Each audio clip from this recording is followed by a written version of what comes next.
दोस्तों, आज की कहानी है माँ के गैर मर्द के साथ मेलजोल करने पर बेटे को हुई आपत्ति। कहानी अगर पसंद आए तो वीडियो को लाइक और सब्सक्राइब जरूर करना।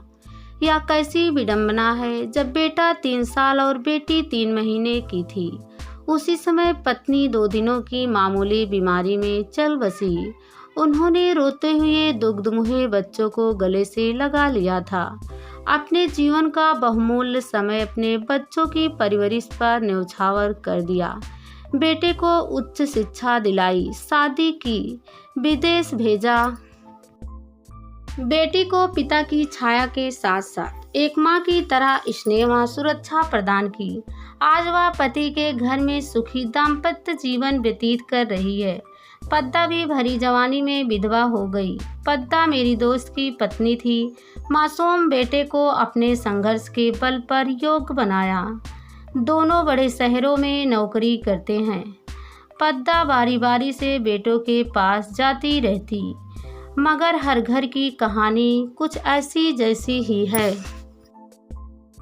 योग्य होने पर कमाऊ बेटों पर माँ बाप से ज़्यादा अधिकार उनकी पत्नी का हो जाता है। माँ बाप एक फालतू के बोझ समझे जाने लगते हैं। पद्दा में एक कमी थी, वह अपने बेटों पर अपना पहला अधिकार समझती थी। बहुओं की दाब सहने के लिए वह तैयार नहीं थी। परिणाम स्वरूप लड़ झगड़ कर वापस घर चली आई। मन खिन्न रहने लगा, अकेला पर काटने को दौड़ता। अपने मन की बात किससे कहे। प्रभाकर और पद्मा जब इकट्ठे होते तो अपने अपने हृदय की गांठें खोलते।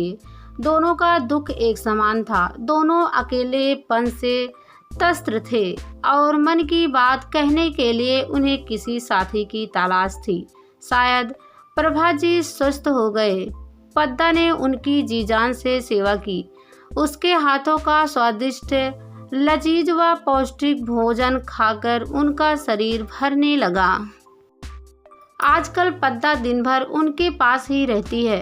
उनकी छोटी बड़ी ज़रूरतों को दौड़ भाग कर पूरा करने में अपनी संतानों की उपेक्षा का दंश भूली हुई है।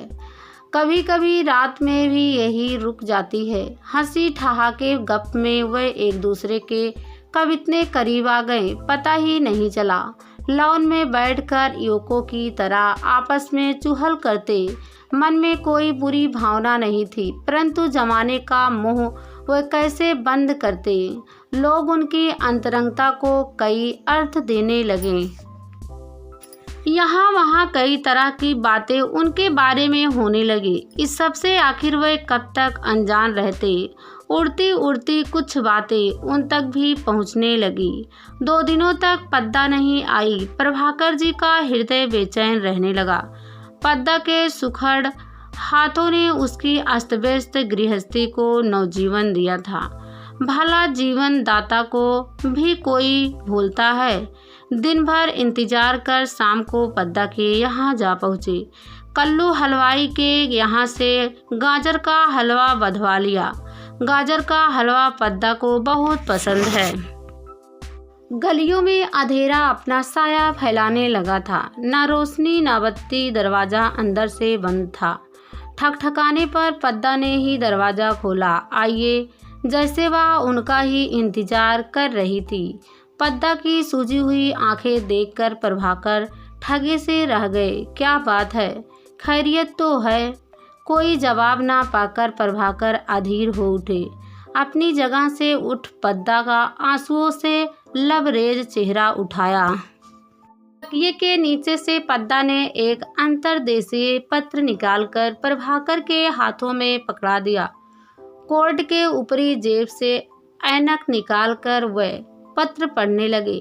पत्र पढ़ते पढ़ते वह गंभीर हो उठे। ओह, इस विषय पर तो हमने सोचा ही नहीं था। यह तो हम दोनों पर लांछन है।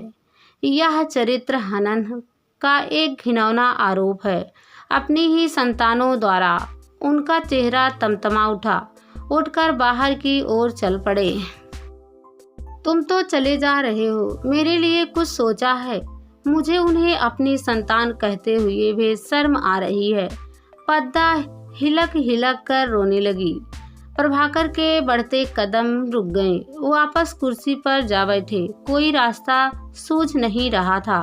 क्या किया जाए? जब तुम्हारे बेटे को हमारे मिलने जुलने में आपत्ति है, इसका वे गलत अर्थ लगाते हैं, तो हमारा एक दूसरे से दूर रहना ही बेहतर है।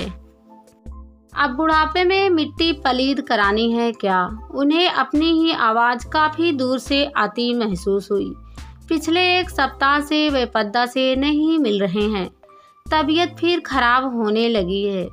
डॉक्टर ने पूर्ण आराम की सलाह दी है। शरीर को तो आराम उन्होंने दे दिया है, पर भटकते मन को कैसे विश्राम मिले? पद्दा के दोनों बेटों की वैसे तो आपस में बिल्कुल नहीं पटती है, मगर अपनी माँ के गैर मर्द से मेलजोल पर वह एक मत हो आपत्ति प्रकट करने लगे थे। पता नहीं उनके किस शुभ चिंतक ने प्रभाक जी व पद्दा के घनिष्ठ संबंध की खबर उन तक पहुंचा दी थी। प्रभाकर जी का रोम रोम पद्दा को पुकार रहा था। जवानी उन्हीं को दायित्व निर्वाह की दौड़ भाग में गुजार दी थी, परंतु बुढ़ापे का अकेलापन उन्हें काटने दौड़ता था। यह बिना किसी सहारे के कैसे कटेगा, यह सोच सोच कर वे परेशान हो जाते। कोई तो हमसफर हो जो उनके दुख सुख में उनका साथ दे, जिससे वह मन की बातें कर सके, जिस पर पूरी तरह निर्भर हो सके। तभी डाकिये ने आवाज लगाई। चिट्ठी डाकिये के हाथ में विदेशी लिफाफा देखकर वे पुलकित हो उठे, जैसे चिट्ठी के स्थान पर स्वयं उनका बेटा पवन खड़ा हो। सच, चिट्ठी से आधी मुलाकात हो जाती है। पवन ने लिखा है वह अगले 5 वर्षों तक स्वदेश नहीं आ सकता, क्योंकि उसने जिस नई कंपनी में ज्वाइनिंग किया है उसके समझौते में एक शर्त यह भी है।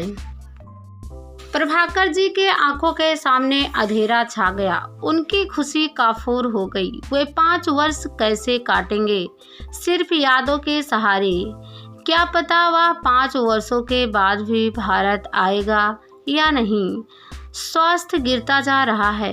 कल किसने देखा है वादों और सपनों के द्वारा किसी काठ की मूरत को बहलाया जा सकता है, हाड़ मांस से बने प्राणी को नहीं। उसकी प्रतिदिन की ज़रूरतें हैं, मन और शरीर की ख्वाहिशें हैं। आज तक उन्होंने हमेशा अपनी भावनाओं पर विजय पाई है, मगर अब लगता है कि थके हुए तन मन की आकांक्षाओं को यूं कुचलना आसान नहीं होगा। बेटी ने खबर भिजवाई है, उसके पति 6 महीने के प्रशिक्षण के लिए दिल्ली जा रहे हैं। वह भी साथ जा रही है। वहां से लौटकर वह पिता से मिलने आएगी। वाहरी दुनिया, बेटा और बेटी सभी अपनी अपनी बुलंदियों के शिखर चूमने की होड़ में है। बीमार और अकेला पिता के लिए किसी के पास समय नहीं है। एक हमदर्द पद्दा थी, उसे भी उसके बेटों ने अपने कलुषित विचारों की लक्ष्मण रेखा में कैद कर लिया। यह दुनिया ही मतलबी है। यहाँ संबंध सिर्फ स्वार्थ की बुनियाद पर विकसित होते हैं। उनका मन खिन्न हो उठा। प्रभाकर कहाँ हो भाई? अपने बाल सखा गिरधर की आवाज़ पहचानने में उन्हें भला क्या देर लगती। आओ आओ, कैसे आना हुआ? बिटिया की शादी के सिलसिले में आया था, सोचा तुमसे भी मिलता चलूं। गिरिधर जी का जोरदार ठहाका गूंज उठा। हंसना तो प्रभाकर जी भी चाह रहे थे, परंतु हंसने के उपकर में सिर्फ होठ चौड़े होकर रह गए। गिरधर की अनुभवी नजरों ने भांप लिया, दाल में जरूर कुछ काला है। शुरू में तो प्रभाकर टालते रहे, पर धीरे धीरे मन की परतें खुलने लगी। गिरधर ने समझाया, देखो मित्र, यह समस्या सिर्फ तुम्हारी और पद्दा की नहीं है, बल्कि अनेक उस तरह के विधुर और विधवाओं की है, जिन्होंने अपनी जवानी तो अपने कर्तव्य पालन के हवाले कर दी, मगर उम्र के इस पड़ाव पर जहाँ ना वे युवा रहते हैं और ना वृद्ध, वह नितांत अकेले पड़ जाते हैं। जब तक उनके शरीर में ताकत रहती है, भुजाओं में सारी बाधाओं से लड़ने की हिम्मत। वे अपनी शारीरिक व मानसिक मांगों को जिंदगी की भागदौड़ की भेड़ चढ़ा देते हैं।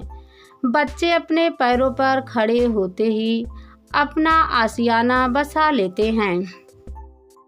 माता पिता की सलाह उन्हें अनावश्यक लगने लगती है। जिंदगी के निजी मामलों में हस्तक्षेप वे कतई बर्दाश्त नहीं कर पाते। इसके लिए मात्र हम नई पीढ़ी को दोषी नहीं ठहरा सकते। हर कोई अपने ढंग से जीवन बिताने के लिए स्वतंत्र होता है। सीढ़ी दर सीढ़ी आगे बढ़ना ही तो दुनियादारी है।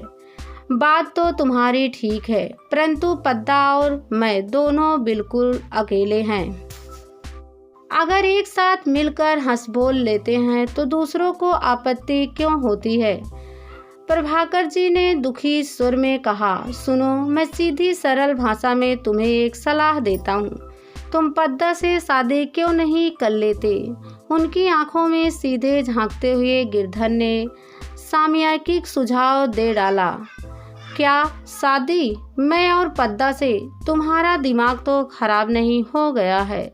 लोग क्या कहेंगे? हमारी संतानों पर इसका क्या असर पड़ेगा? जीवन की इस सांध बेला में मैं विवाह करूं? नहीं नहीं, यह संभव नहीं। प्रभाकर जी घबरा उठे। अब लगे ना दुहाई देने दुनिया और संतानों की। यही बात लोगों और पद्दा के बेटों ने कही तो तुम्हें बुरा लगा। विवाह करना कोई पाप नहीं। जहाँ तक जीवन की सांधवेला का प्रश्न है तो ढलती उम्र वालों को आनंदमय जीवन व्यतीत करना वर्जित थोड़े ही है।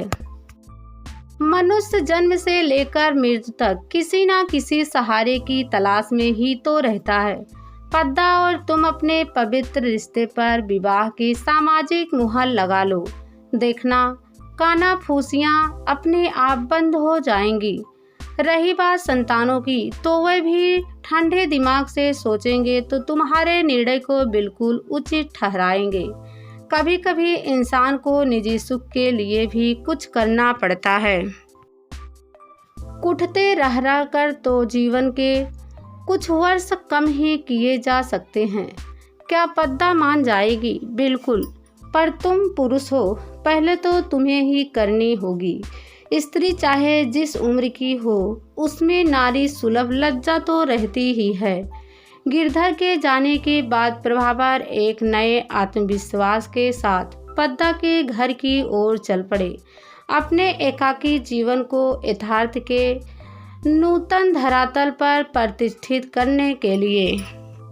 जीवन की सांधवेला में ही सही, थोड़ी देर के लिए ही पद्दा जैसी सहचरी का संग साथ और माधुर्य तो मिलेगा। जीवन साथी मनोनुकूलन हो तो इंसान सारी दुनिया से टक्कर ले सकता है। इस छोटी सी बात में छिपे गूढ़ अर्थ को मन ही मन गुनगुनाते हुए पद्दा का बंद दरवाजा एक बार फिर खटखटा रहे थे। फिर जाकर पद्दा ने दरवाजा खोला और दोनों की सहमति से शादी हो गई। दोनों ने जीवन यापन करने लगे। जब उनके बेटे को पता चला तो वह लोग भी ठंडे दिमाग से सोचे तो उन दोनों को भी सही लगा। बेटे और बहू ने आकर आशीर्वाद लिए। फिर सभी लोग जीवन यापन करने लगे।